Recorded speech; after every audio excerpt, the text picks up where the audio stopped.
Outcome has nothing to do with me. It's my obedience to God. Honestly, if you want to start anything, just do a worship night and you'll be fine. Start there, right? Exactly. The neighbor walks by and they're shaking on this big statue of Jesus, and the neighbor looks and he observes and he says, hey, this is the first time I've ever seen Jesus outside those walls. God really can do anything with your yes. Like literally anything. Whoa. And I think that that's what I would say about like how we can change the world is it has nothing to do with your ability. It's the fact that like my doubt isn't greater than God's ability to do it in my life.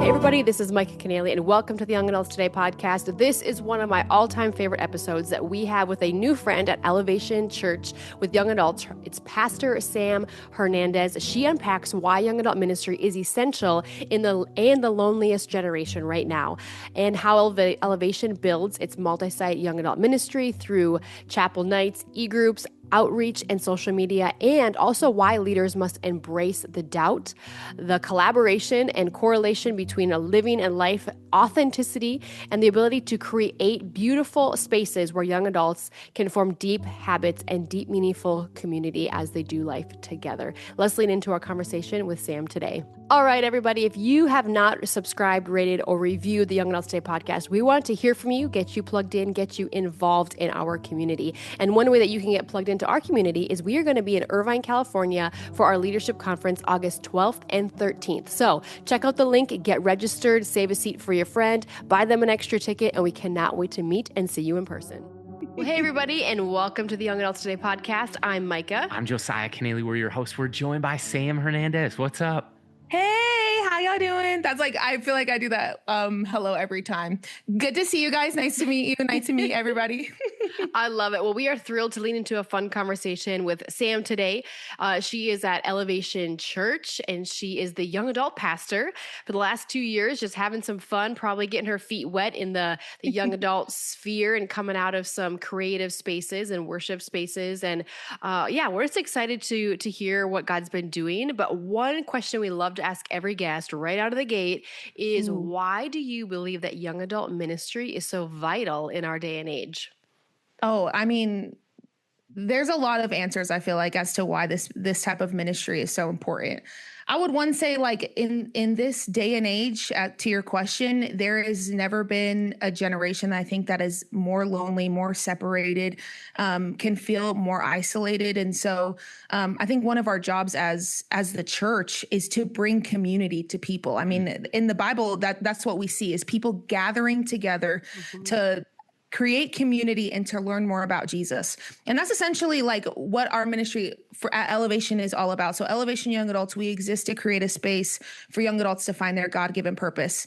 And so a lot of our thing is we create the space and God does the rest. Yep. So that's why it's so important for us. I mean, I would say, that in your 20s, 18 to 20, that's the time that you're trying to figure out life and you're trying to figure out like, what does God have for me? How do I do all of this? Like, I have to make a budget. What does that look like? Like if we're getting like actually practical, like, okay, I'm for the first time, I'm getting to decide to read my Bible on my own. How do I actually do that? But maybe I've been in church for so many years. So there's a lot of stigma, I think, around like starting your relationship with God on your own for your first time in your 20s.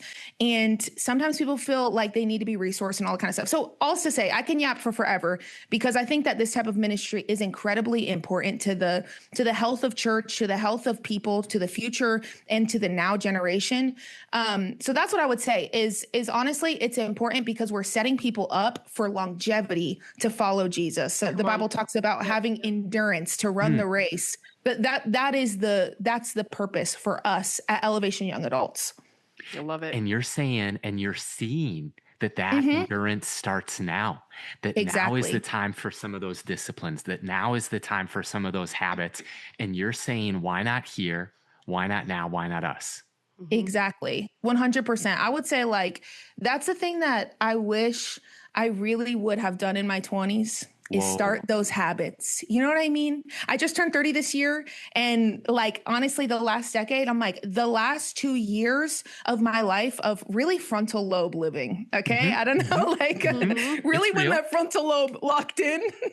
It's already concrete. That's what I'm saying. Now it's here. I'm like, oh man, like I wish that like I would have started habits that would have set me up instead of having to like catch up on a lot of stuff because I focused so much on the external view of what Christianity was. That's good. And like people around me and being in Bible college and being like, oh, I look like I'm doing all the right things, but in reality, internally, I don't have any real systems or disciplines in my life that are setting me up to actually seek God the way that I should be. So that's what I would say. To your point, yes, doing it now. Well, what I'm thinking of what you're saying is, and what we see a lot of, and we kind of can even see it through social media, is image management versus spiritual intimacy with the Lord. Oof, yep. Exactly. And so that. we're managing what it should look like to be a Christian, how I should dress, how I should say amen, or how I got my Bible and I make my little bookmarks and my charms. And, you know, like you're playing the part in some way, but there's no spiritual depth. 100%. And that's one of our prayers is like, wow, how do we teach young adults to go deep and wide with their faith, not just surface level? And even when we meet with young adults, like, I love this question. I'm like, I don't ask like, hey, how's the weather? And if I were to ever meet you, Sam, I'd be like, hey, how's your soul? Like, Sam, like, how is your soul as a leader? Like, how are you feeding your soul? When is the last time you felt fully alive? How are you and your spouse doing? How's your marriage? Right, right. That's what young adults are actually craving, are the deep, meaningful conversations. But we're only image managing as leaders, as pastors, or even in our 20s trying to figure it out and trying to fake it till we make it. I mean, exactly. That's what we have to instill in 21 days it takes to even make a habit, 21 days to break a habit. And that's why so many people, January 1, they're like, woohoo, January 30th, they're like, hey, we off the bus. I'm like, hey, stop getting off the bus so we don't have to get back on the bus. So how do we stay on the bus and know our role, know our calling, know the season that we're in, and love Jesus in the process and take people there with us? So that's where my mind goes when you shared. So thanks for being vulnerable right out of the gate here. No, and she ate, period. That's so funny. What about, take us to North Carolina, correct? Yep. North Carolina, Charlotte. And take us to a field trip. When I was in school, my favorite days were we'd get on the bus and we'd go to a field trip. And to this day, I love grown-up field trips.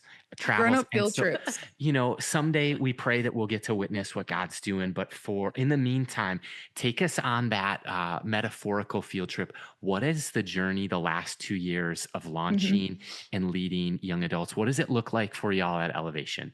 Yeah. First of all, a field trip is now the new way I will be describing my vacation. So thank you for that language. Hey. I love it. Very funny. I love it. I mean, a lot of our young adult ministry here at Elevation, it started because it was kind of already happening. And so and a lot of people probably from the outside wouldn't see that, but we had a few campuses at our church. So our church has 20 locations. We have about, I don't want to say the wrong number. I want to say 6 in Charlotte. And then we have multiple across different states. We have 2 in Canada. So there's a lot of different locations happening. Right. But there was specifically at our University City campus and at our Orlando campus, we were seeing just massive amounts of young adults meeting together weekly. At that time, we were having like a midweek experience where we were having hundreds of young adults come through. And it was kind of one of those things where we were like, oh, this is a felt need of our church, obviously, because so many people are showing up, but also this is building the church. People are getting connected and we're seeing new people come to Jesus and we're seeing people fulfilled. Our mission statement for our church is see what God can do through you. We're seeing people see what God can do through them. So oh my gosh, this is incredible. We should make this happen for multiple campuses. So that's essentially, it wasn't starting from zero for me when I stepped into the role because it was so naturally happening already.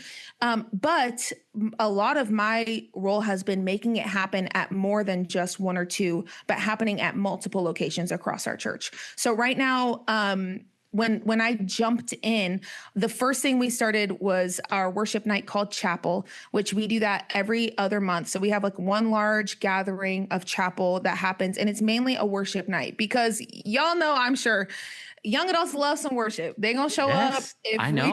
we just a worship night, by the way, they'll come. So that's the first tip. Honestly, if you want to start anything, just do a worship night and you'll be fine. Start there, right? Exactly. So we honestly started with that. Like we were having e-groups is what we would call our small groups at our church. We were having e-groups happening. But chapel was really our first thing that felt kind of like this big, like, okay, we're launching together. And we are very, very blessed with who we have over here at leading worship. So we've got Elevation Worship, Elevation Rhythm coming through, and it's feeling massive and it's really, really special. But a lot of what I experienced is creating these big moments is awesome, but we kind of started like chasing after ourselves a little bit. Like we're creating these big momentum moments, but then we were like, wait, go to an e-group. Like, please join it. Wait, don't just come here, like get into community. So a lot of it was kind of like us chasing after ourselves when it came to like creating these big moments and then trying to put in systems and places and all that kind of stuff. We have a very small team. It is just me and an events coordinator named Sydney. We're on our central young adult team, and Sydney came on 5 months ago, I think. So it's kind of been like us trying to play catch up a little bit. God bless you guys. For the last, praise God, for the last about a year, also focusing a lot more on what our YA nights look like at campuses. So that's our nights where they're meeting weekly on a Thursday night and having e-group and actually like reading their Bible and being with the people, the same people every week where they can be checked in on and actually cared for. So that's kind of the rhythm that we've taken is we do these big events because the worship nights are really important for one, like connecting with God, obviously, but then also it is a great place to invite people and bring people in. So we do these big chapels.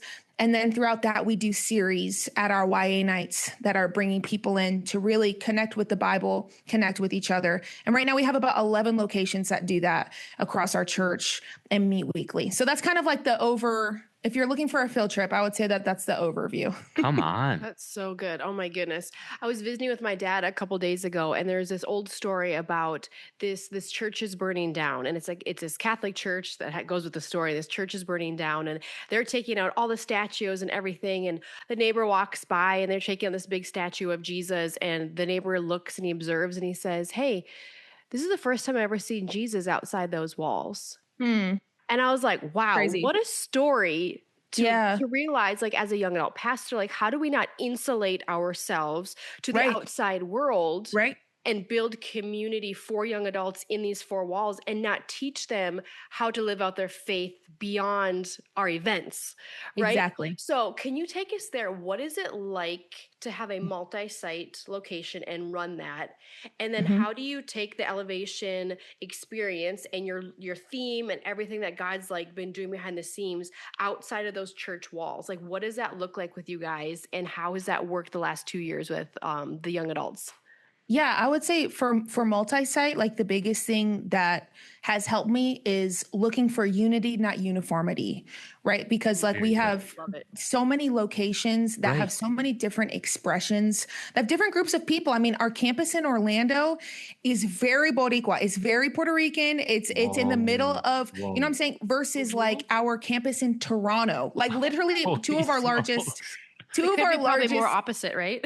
No, I'm not kidding you. That's probably my most dramatic comparison is those are but two of our largest physical locations for young adults that are meeting weekly. So I'm like, you're talking a big breadth of different types of people. So you want them to look different, but you want them to still be aligned. So how do we make sure it is still Elevation Young Adults, but that you have enough personality and enough ability to tailor what is going on at your campus for your people. So really where I've, what we've been working on, and I would say, I don't know if anyone could ever get this perfect. I'm definitely not someone that would say I'm doing this perfectly. It's a tension that it's not a problem to solve. It's a tension to manage, right? It's like something that you're always managing. But I would say that our philosophy with it right now, because again, it changes all the time, but our philosophy with it right now is creating kind of like our standards of what we expect, but then also creating a lot of options to operate within those standards. So here's a really, really granular practical example. We just we're doing a series starting this Thursday called Sermon on the Mount. All it is just literally going through Jesus's teaching of Sermon on the Mount. What we've seen for our young adult ministry is our people love to just read the Bible. So we're like, okay, great. We're just going to provide the Bible. So what that looks like is at our campus, or at our church, there's multiple things that you need to do in order to be a part of essentially what we would consider a YA night standard wise. But then what you're given to do that at your campus, to be a part of Sermon on the Mount, is you get a video. You could throw the video up. You get a teaching notes. You could teach it live at your campus. You get a in-depth Bible study version. If you don't have a teacher, if you don't have a video. So it's like all these different options that you can be a part of it. A low barrier of entry when it comes to content, but then like with what the experience is, we hold a standard too, and we have a specific expectation so that people know what they're walking into, right? And if y'all know young adults, we be hopping to this campus and then the next campus. And so that's for us where when it comes to multi-site is, especially when you have campuses 7 minutes apart, like we do at some of our areas. Like, I could go to Ballantyne and then I could go to Blakeney the next week because they're 7 minutes away. So I want to create enough of an experience that feels unified, that it's the same church, but it has that different personality. Now I'm trying to remember your other question to me. And I'm sorry, I have ADHD, so I don't know if I can. No. How do you approach multi-site? And I think you unpack that greatly. How do you take elevation outside of the church walls? Yeah. So one of our biggest things that we try and do that with is with clubs. So that is something I didn't mention in the beginning, but we've done a few clubs, which is essentially they're like large form, short-term interest-based groups. Okay. So they're groups that don't last too long, but anyone can join, and it feels like a really, really good net for people to kind of be a part. So that's one of the ways that we've really seen that. We have campuses that do run clubs, that do things that are like an easy invite for people. Pickleball, I would imagine. Yeah. Oh, say it again. Pickleball. Oh, pickleball. See, that's the thing that I saw that y'all love pickleball. Oh. We do have, what's crazy? We have a pickleball thing at our offices. Like we do love pickleball down here. We do have a pickleball club. And you know what? I need to write it down. Be right there is so funny. But yeah, essentially that we're going to do something in the summer that's like our summer socials, where it's just hangouts to invite people. So a lot of different opportunities to invite. And then lastly, I would say like one of our biggest connection points for young adults at our church. So we have a lot of data that we're going through and seeing, okay, what's one of the first things that young adults do at our church as a connection step to our church? A lot of times is outreach, which outreach is a really, really big pillar of our church. 12% of every dollar goes to outreach. It's a really, really big initiative of our church. And we partner with outreach partners that do great ministry. So a lot of that, like, was it our last chapel, Sid? Our last chapel, we did a big outreach event after. So we've got 800 people coming through, and then they're doing snack packs for a local high school. So a lot of it's like kind of bringing in those different outreach initiatives throughout, and young adults love it because they love to serve their community. So that's what I would say is like getting outside the four walls and inviting people, but then getting outside the four walls and serving, I feel like are kind of like the two ways serving seems to be one of your biggest entry points, where it is not threatening to walk through the church walls. I'm not feeling judged. We're raking leaves, or we're doing something. And they get that mission kind of feel like, hey, we're with each other for 3-4 hours. We're building memories. I'm with the team for a while. And then it kind of decreases that fear, it sounds like, and increases that curiosity of like, what's my next step? Like what's up? When are we doing this 100%. Again? And I've got friends now. Or when are we going to have that run club or that pickleball tournament, or like, how long does that group last? So a low barrier point of entry that's not threatening probably for the non-churchgoer or the person who's fearful about, overcommitting. I want to pull out something that you just said and backtrack for a second, because everyone can do what you just did. No matter the church city, size, wherever you're at across the U.S., across the globe, you can do what Sam just did. And Sid, right? Sid's in the background. Hey, Sid. Yes, she is. But what you all asked was like this question. Hey, when we track the young adults who come to our church, we're shepherding them. What do they do first? Like, what's their first on-ramp? Point of entry, yeah. What are they doing? And for some, it might be serving like it was for you. For others, it might be like being youth leaders. Right. For others, it could be like, worship. It is attending young adults. Because it might look different contextually, But I want you to do that this week is look at your, I mean, what are you guys using? CCB, Lead App. Look at whatever data the geniuses have at your church. Go find them and look at the response cards, the connect with Right. the new here visitor tent, whatever it is. Find those people and ask that question, or get the mini mics and go ask young adults, how did you get connected here? And just firsthand listen to it, because they know too. Stories. Exactly. Exactly. And I feel like I'll tell you what, it wasn't what I expected. I was like, oh my gosh, okay, giving back. Oh, period. Okay, we have a serving community. Like it honestly, to be completely honest, wasn't what I expected. So it's honestly been a great point for us to like go back and be like, oh, okay, we have Love Week at our church, which is like this massive week where we do ministry across everyone does outreach ministry. Okay, how can we be a part of that? Like, can we do a chapel in that? So it just creates really easy connections. And a big thing for us at Elevation is like, how are we collaborating?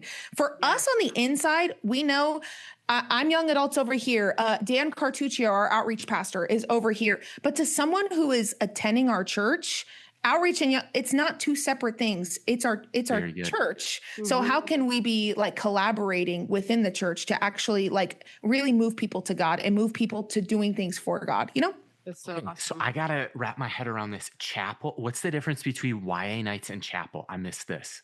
So YA nights are essentially e-group nights that happen at the campus. Yes. Okay. So the main thing is they split into e-groups. They're multi-site, so happening at multiple campuses at one time. Yes. Chapel is where everyone comes together. So we all come to one location, unless you're in Toronto or Orlando. Toronto or Orlando do their own, but like in Charlotte, we all come to one location. We also usually do it at venues in Charlotte, which is really interesting. So most of the time it's not at a campus. So it's a very neutral space that's outside, like a wedding venue or like a theater. And it's mainly worship based. So we do like a short exhortation in there. We do a lot of connection afterwards, but the biggest thing is free coffee, free matcha, community and worship. That's how we market it. Does that happen quarterly then, or how often does that happen with your chapel? It happens bi-monthly. So we do it every other month. Dang, awesome. Yes. So we have our next one May 21st. So it's a little under a month away. And our last one was March 26th. Me looking at it again. God is moving. And you know what? Mad props to you and the team I've got another question here, but I just want to say, I talk to so many lead pastors of multi-site churches because almost every multi-site church has weekly kids ministry established, has kind of since the genesis of their church. Same with like youth ministry, whether it is Sunday nights or midweek, Wednesday nights. Almost all of our churches, they're all looking similar, like weekend gatherings. There's groups, e-groups or life groups or connect groups. And then there's like kids and youth. But then young adults is like this new season of life that has just grown, and pastors are realizing it, but it's also quite different. And you pointed out, like I look at our home church, Spring Lake Park, Elk River, Maple Grove, and Lakeville span the Minneapolis and St. Paul area. It's almost like north, south, east, west. Some of these locations are 45 minutes apart. Right. And so and all very different demographics. Very different. Like climates, or and you know, you think of like some of Elevations are going to be similar, where there's like our daughters, they're like, hey dad, how many Emmanuels is there? So, there's 4 right now. But what a great question. Hey, I noticed the sign. They know Hobby Lobby, Chick-fil-A, and Emmanuel. Target, oh gosh. Yeah, Target. Lord. But I'm like, I love learning from them. But one of the things that I look at is like, if you live in a college town, it's going to look different. Say Toronto or say Orlando or say Charlotte. But if it's maybe more of a suburban setting, it might look more young professional. So help us unpack like these YA nights that happen every Thursday night, 7 p.m.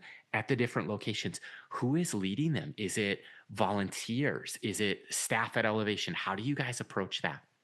That's a great question. It is different almost at every location, which is so interesting. Incredible. To your point, like there are campuses that I would say our University City campus is really close to UNCC, which is a really prominent college in Charlotte, but then you've got our Ballantyne location, which that's our broadcast location. And I would say that's probably like it's a really bougie part of town. I would say, like, you know what I'm saying? So it's very different, to your point, probably more young professional than it would be college age.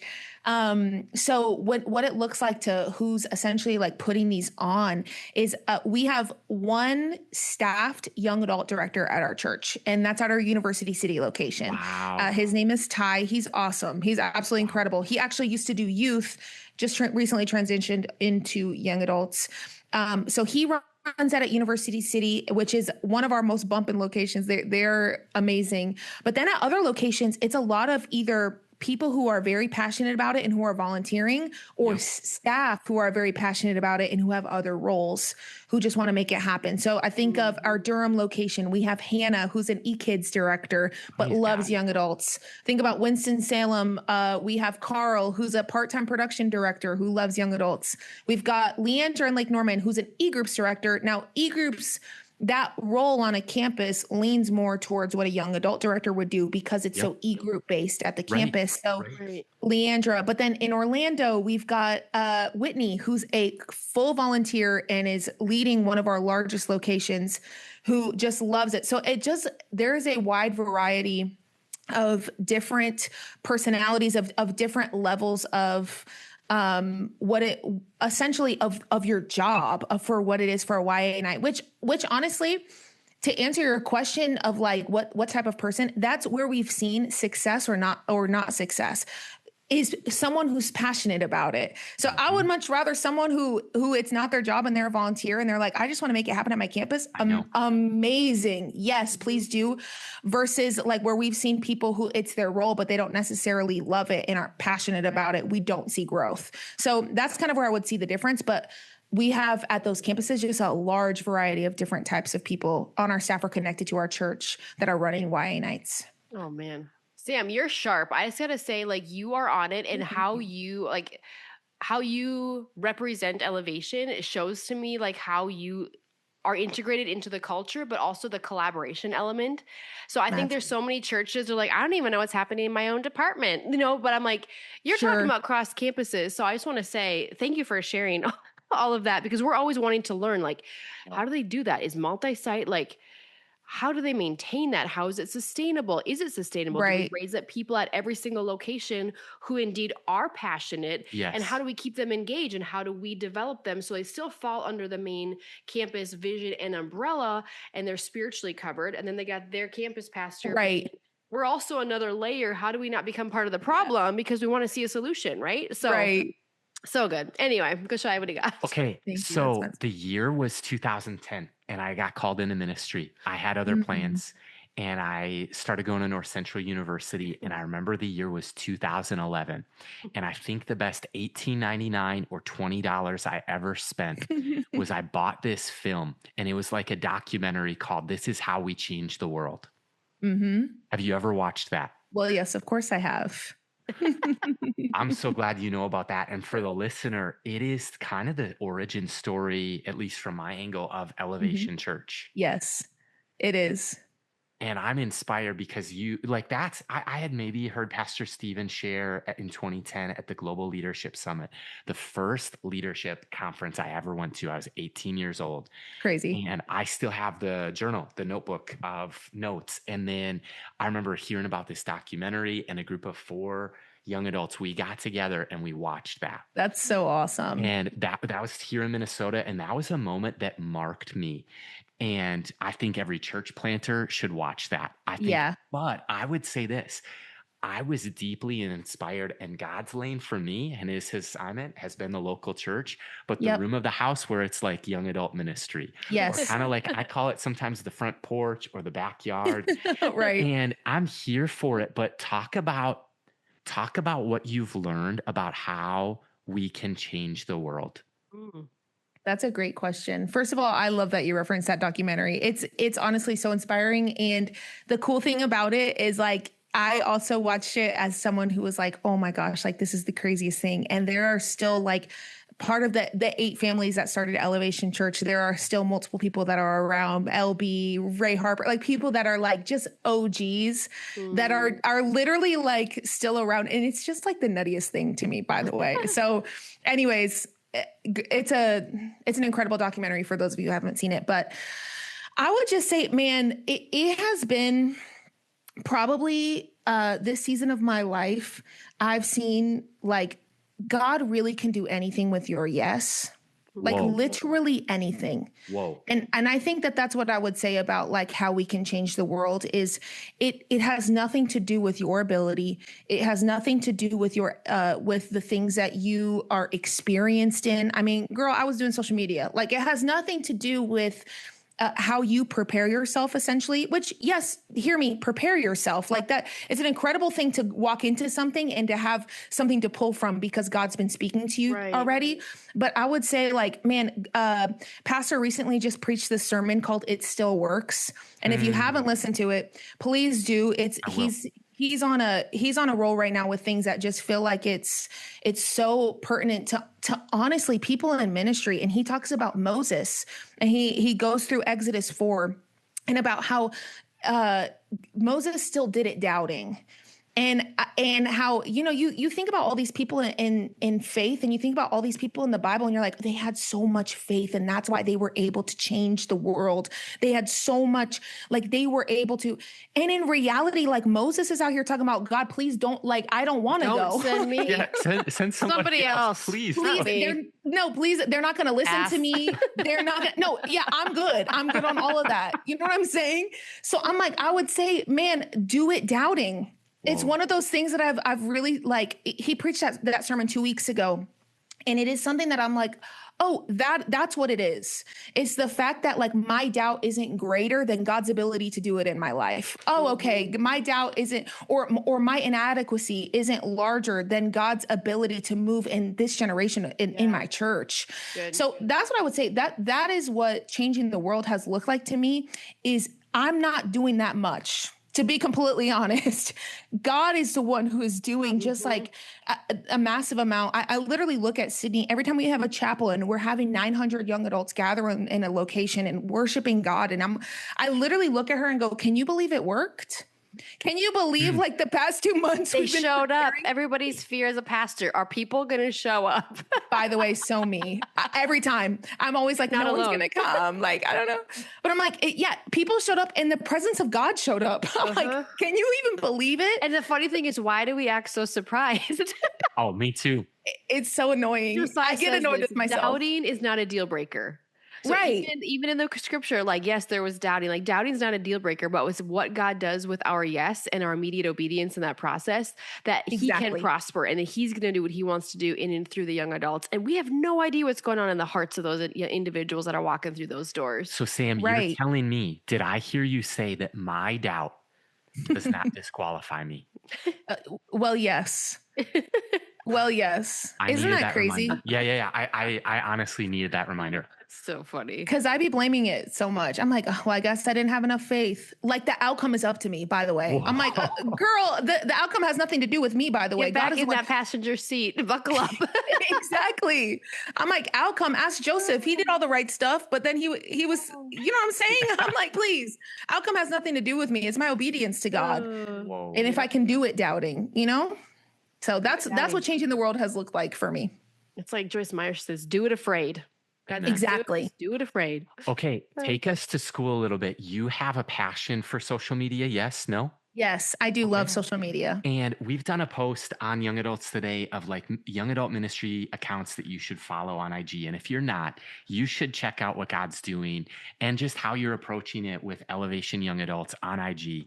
But unpack how are you, because like I'm a millennial and how social media, how I used to use social media. It's dead. It's changed. It's changed, y'all. It's evolved. So teach us, take us to school. I mean, I would say that's so funny. There's a lot to say about social media. I love it. I think it's one of the things, it can be the worst thing in your life or it can be the best thing in your life. It's like everything done in moderation. It's like a Sour Patch Kid. You know what I mean? It can be the thing that's the best of your day, or if you eat a whole bag, like it's probably not good for you. So I would say, like, when it comes to strategy, right now with social media, authenticity is king. When it comes to everything. I mean, we were even seeing that with Elevation Worship when it comes to some produced, slick, nice, cool video that's 16 by 9, or like a video that looks like it was made for your TV. Like you're seeing it. Okay, anyway, scroll. Like the things that feel like overproduced are not the things that are normally bringing people in. It's the iPhone videos. It's the, think about the people that you see on your FYP or on your Explore page. It's probably, again, a mom going to Target and putting in, like, here's what I got from Target, like something that's so authentic that feels like you can look at that person eye to eye. It's essentially like at least our strategy with Elevation Young Adults is, how do we make this something that feels like it's a resource, that it feels connected, but also, and y'all about to get me on my soapbox a little bit, so I apologize. Okay. No, you're good. Go. I get vexed with Christians who, or not with Christians, I would say, but like with Christian culture that is against entertainment. Sometimes stuff can just be fun and funny. Absolutely. And that is okay. I think like a lot of times, like that's a stigma for us, is like, okay, in order to be like living right with God, things have to be black and white, and I've got to be doing the, and blah, blah. In reality, like, let's get real. Have you seen the platypus? That alone will make you laugh. well, yes, exactly that. We're making fun. 100%. But I'm like, yeah, the joy of the Lord is my strength. Like there are, I mean, if you read the Old Testament, all they're doing is celebrating, by the way. They be having celebrations left and right. So a lot of it for me is like, okay, yeah, promotional, awesome. Like we obviously want to promote people and come up with unique and cool ways. We want things to still read cool, right? Because we still are a vain generation, and that's okay. But then also, like, how are things authentic? How are we looking at people in the eye? How does it feel like it's not something that's looking like condescending, that's looking down on you, but like more like bringing you in? But then also, like, girl, like just do a fun video. Like, what's something fun that's, they're getting entertained anyways from social media. So how can we be a part of that conversation that maybe this is their touch point to then get connected with God? So that's what I would say is probably it. But I love, to get granular, CapCut is that girl. We love CapCut. We love Canva. We do all the things. Yep. Well, I'll tell you a quick story about Young Adults Today. This podcast has existed, I think, coming up on 7 years, just shy of 400 That's episodes. incredible. And every Monday for about 7 years, since 2019, we had a guest and done an interview. And a friend who's Gen Z from Arizona, he's like, yo, this is baller. Like, hey, can I just like cook something up for you? And I was like, whatever makes you happy. Yeah. And he started taking like some quotes, some things that we said on the podcast, turning them into carousels. And since I got out of the driver's seat, there's been like 13,000 new people the last 6 months that joined the journey. And part of it, I think there's honestly like a move of God with young adults, and just there's a God sovereignty timing thing. But then I think it's also like an empowerment situation. We're giving Gen Zers the keys to their own kingdom, you know, to further God's. And one embarrassment, like if I could do social media over again and start over today, saying, you know what I would do different? Please. I would not post pictures of the podcast and us three, even though I love both of you and you guys are awesome. I wouldn't be like, yo, hey, it's us. Look at us. We did a podcast. But that's like, the style was for the longest time. It really was. Yes. But like, but instead it's like, hey, you are starting a multi-site young adult ministry. Here's some things that you could think about from Sam. You know what I mean? Yeah. And all of a sudden we do that. We talk as a guide about the listener or the viewer, their pain point. We take a spotlight off of us and you make them the hero. Like that's the thing. Like that's what you want to do. Thoughts on that? No, I think that's tea. I think like a lot of what social media is right now is the hook. And the hook needs to serve the audience, right? So to your point, yes, I'll watch a slime video if it has a good hook. You know what I mean? Like you can catch me watching anything. So something that feels like specific, like, yeah, if you that hits a felt need. Like, yeah, a multi-site church, or if you're a young adult who loves Jesus but is struggling with purity, here are 3 things. Like those type of like, you know what I mean? That feels like it brings people in, but then is that hook to like, oh, now I'm hitting this. Is that hook to like specificity? I think, yes, to your point, 100%. It's changed a lot, all to say. Okay.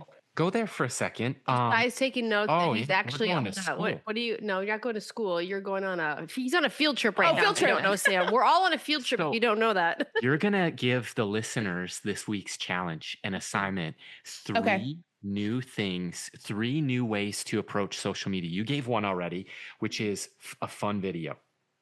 Yes. And so that's like entertainment. Entertainment. We need 2 more, and I'm going to do this. Micah is going to do this. Hunter from our team, he's going to do this. At Emmanuel Young Adults, the team, Diego, shout out, they're going to do this. He's challenging all of us, I guess. I'm challenging the listener to do this. So 3 new challenges in your approach with young adult social media. First one is fun video to entertain. We need 2 more. Go. Okay. I would say there's a multitude of things I feel like I could say, but I'll say more genre things, and then we can get more granular if that's what you're looking for. But kind of like we're approaching like a YouTube strategy too with this. And I think that it helps with like 3 buckets. Is 1 bucket entertainment, 1 bucket value, and 1 bucket live moment is essentially like really the things that we're trying to attack when it comes to YouTube. But I think that translates really easy to social media. So a lot of with like a live moment is people don't want to see recaps no more. Okay. Just we'll put it out there. I mean, I think that they're still great and they perform well, but I would say like, and I'm about to pull out my phone and just kind of be like nerdy with this. So I apologize. Amazing. But I would say like our last chapel recap got, let me find it. Which we still do recaps because it's still something fun for people to share and blah, blah, blah. When you're having live moments at a church event or even like this, a podcast, right? A recap where it feels like this edit or like to your point, a photo like, hey, it's us. This got 61,000 views, which is awesome. It's great. But then like a few weeks later, we posted just like a worship moment. Now I'm trying to find it. That was just straight up the moment. Oh, yeah. Is it April 6th? Is it this one? Yes, we did that one 100%. There's one that we did. I'm trying to find this one about like being nonchalant. Yes. While worshiping, got like 571,000 views. Like, so it's just like these like cut up things are really great and really cool. And they definitely serve their purpose 100%. But I would say a moment that makes you feel like you're there authentically, especially like an iPhone thing or something that feels like you're a part of the moment that shows energy is going to be the thing that gets you the most reach for people. Now this one specifically, the nonchalant, I would say like, right now, and this is about to sound really nerdy in social media, and I apologize, I'm getting back into my old bag. Using native text. So that's like text that natively comes from the app. Using native text on something that feels like, to your point, a hook. So this one was that nonchalant vibe. So like something that feels like it connects, that is on the Instagram app and not something that you're putting in on CapCut and something like that will boost your video. So I would say for moments, I would do that. For value, there's a lot of different things that I think that land into the value category. I mean, I think that sermon clips are really, really something that this generation loves and craves, and is something that I feel like honestly people are doing well across the board. Something that Pastor Stephen's account is doing really cool right now is they're like putting like a felt need right at the beginning of their video. Like, hey, if you deal with anxiety, watch this, or something that feels like it's, again, a hook on a moment that's a sermon. Now, to your point though, I would say carousels when it comes to like value is actually very huge for people to send and share with each other. So, but I don't know. So I could go on for days and days and days, but that's what I would say. Those 3 buckets are really, if you were to create boundaries and needed like some sort of strategy, I would lean into those 3: entertainment, value, and live moments. So good. We're going to try it now. What's up, y'all? What's up, Paul? We are live on a podcast right now. And this is Sam from Elevation Young Adults. And she just gave us a homework assignment, 3 new challenges on how to approach social media. Well, yes. And she said, what was your assignment to us? We are doing 3 things on social media right now. We're doing entertainment, things that are fun, things that just bring joy to people and that's really shareable. We've got value, things that are going to add value to people's lives. Like what is something that a sermon or a carousel that actually will add value? And then 3, a live moment, which is what we're doing right now. Like what's actually happening with what you're doing in your ministry, period. Love it. Love it. So you might not have ever seen us live in the studio before, but here we are, and this will go out live. You Holy smokes. So Done. Download. I can't believe it. That's wild. Okay, that was a masterclass on young adult social media. Shout out to you. We're having so much fun. Are you up for one last challenge? Well, yes, of course. All right, so we have the 5 and 5. So at the end of every single one of our podcasts, we have 5 minutes on the clock with 5 questions, rapid fire. Okay. Are you ready? Well, yes. Oh, well, yes. Okay. Do we already ask this one? Yeah, we already asked that one. Yes, we did. What is the best advice you've ever been given? The best advice I've ever been given, I would say when I was in my early 20s, not for a pastor, but for someone as a young adult, is you will only get busier in your life.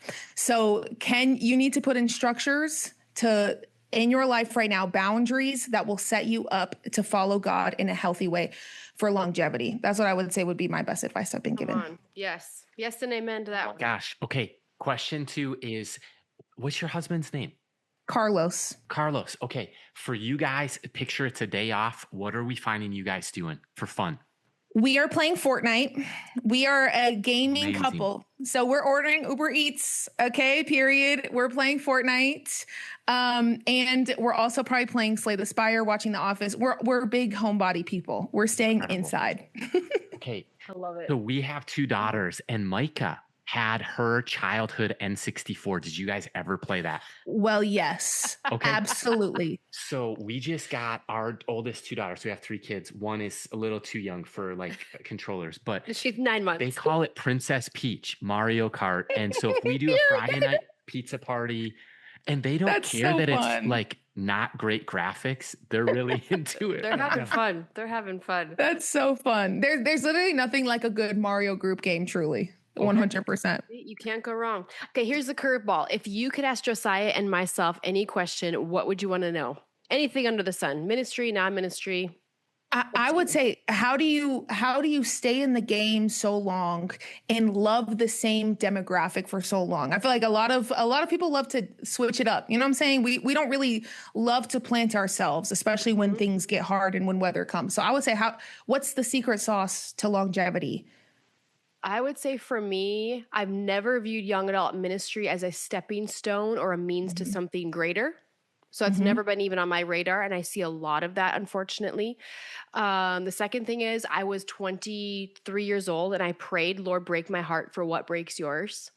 And I think that burden has not lifted. It's young adults going to hell. Like, it's them, 30%. By the time they hit their 30th birthday, 96% of the people who've said yes to Jesus, like it happens before their 30th birthday. You have a 4% chance after that.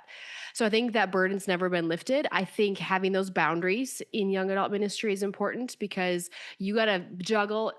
When you're younger in your 20s, starting out in ministry, am I their friend? Am I their pastor? Am I discipling them or am I mentoring them? Like, who am I right now? And sometimes you're living with those people. You're like, I don't know who I am right now. Like, I just want to be me. So I think those are things to navigate in and through. But I think as you get older, that gap gets bigger. So it's it's easier to process your role. It's like, I'm not your friend right now. I'm your pastor and I love you too much not to tell you. So I would say with that, praying for a fresh outpouring every day. I pray for wisdom, knowledge, and discernment. I pray, Lord, like, don't take this burden away unless you have something bigger or different. Or I don't know. Like, this seems to be our biggest kingdom contribution as of now. And this is our assignment as a family. So those are just some things I think of right away. Yeah, for me, it's not about money or getting paid. For me, it's about when I was 18 years old, I prayed, Sam, to God for a vision that was worth living for, that was Mm-hmm. worth dying for. And I read Mm-hmm. Ecclesiastes and I saw how meaningless my life was without God. And I Right. heard this worship song and we sang it, and it was a multimedia presentation. I was 18 years old. They did the Passion of the Christ, Mm-hmm. which like broke my heart. And it's Jesus on the cross. And they were singing Ricardo Sanchez's song, which the lyrics are, "The power of the cross is Mm-hmm. in the blood of Christ, given Yeah. for us all, the spotless sacrifice. Mm. Nothing is missing, nothing is broken. His blood has spoken." Yeah. And I heard a whisper, "That's your why." Yeah. Tell young adults, like, you're giving away God's love. Like, just, Mm-hmm. and so Mhm. we're yes to God people. So if he asks us to do anything, our answer is going to be yes. I haven't found, That's it. like, I'm not trying to say no, Lord. Right. Right. Right. So it's yes. But again Yep. and again, Sam, it's just been like God puts a young adult in our path. Yep. God puts a young adult ministry in our path. Yep. God puts a pastor to serve in our path, or young adult ministry leaders to encourage and equip. Yeah. And watching the life change to me never gets old. Yeah. Mm-hmm. That's awesome. Okay. Well, it makes me think of that song, like Lord, like, what are you going to do about this? Like, we look at all the problems of the world, and if we're going to Yep. look at it, each generation that's younger than us as a problem, and you could say, I can't remember who sings the song, but it's like, God's like, I sent them you, like, you are the solution to part of the problem. Now start Right. fixing it. So I'm just like, yes, Right. like we have a lot of work to do, and it's going to be God, but I mean, thank you, Lord. Yeah. Anyway, question exactly. 4. Okay, so if you could encourage a young adult ministry leader, Sam, and maybe they find themselves almost even like, what are you telling your teammate who's starting and they're taking over a new young adult night Mm-hmm. on Thursday nights, and they're like, "Oh my gosh, am I equipped for this? Is anybody going to show up?" How would you encourage one of your campus directors Mm-hmm. or somebody who finds themselves in Tulsa, Oklahoma, or Sure. Toledo, or wherever else? Like, how would you encourage that leader right now? Yeah, I mean, I think a lot of it is what we even talked about before, right? Is like you're not going to ever feel ready. You're going to always feel like you're doubting. You're going to always feel. I mean, there are days that I'm like, am I the right person to do this? And I feel like we all feel that way. Like there is Moses moments. Exactly, Moses felt that way. So I would say honestly, you're exactly where you need to be. If Wow. especially if you're feeling that way, like God has called you for a time as this. He doesn't make mistakes. That's good. So that's a selfish mindset, honestly, to think that he put the wrong person there because he doesn't make Ooh. mistakes. Well, So you're I would telling say him that he didn't know what he was doing. well, right? yes, exactly. So go ahead and let's stop. And that's pride, right? Which that's the sting of it is that that's honestly pride. And that's something I have to remind myself even at least once a week. Okay. So that's, I would say that, real. but exactly. But I would say, honestly, bring people in. That's probably what I tried to do. That's the thing I would change when I stepped into the role is I tried to do a lot of stuff myself to prove that I was the right person.